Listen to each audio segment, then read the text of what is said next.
Timor-Leste retan apoio vacina vírus raiva rihun rua hos Indonésia.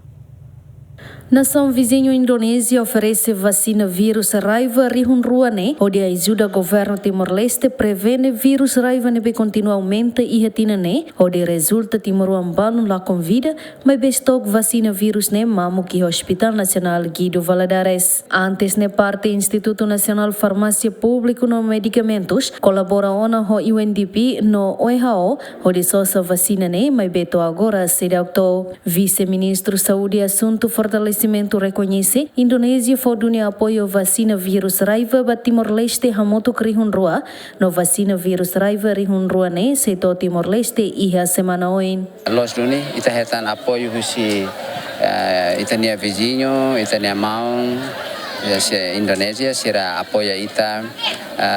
2012 vaksin anti-rabies agora ia dalang hela on the way hela husi kupang mai todili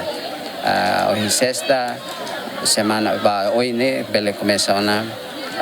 nasa implementona ia itanerai nelos itenedit itu sehetantan apoio husi Organização Mundial da Saúde ia 2012 sehetantan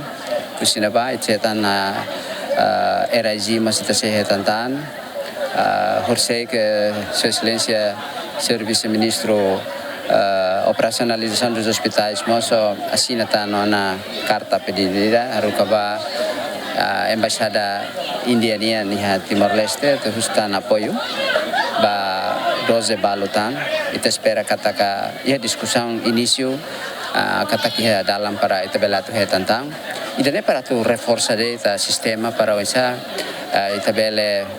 prevene moras raivane e itanirai. Também Vice-Ministro Saúde e Assunto Fortalecimento MOS, o cidadão hoto atu habelar na fatin informação ba público katak, ba inhira hetan tata husi asu, tem que faciliman ho sabão molok ba facilidade saúde sira. Bebe husu ba ita hoto para atu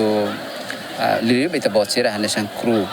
mediane atu habelar na fatin informação serne katak labele latlaran taridu ho situação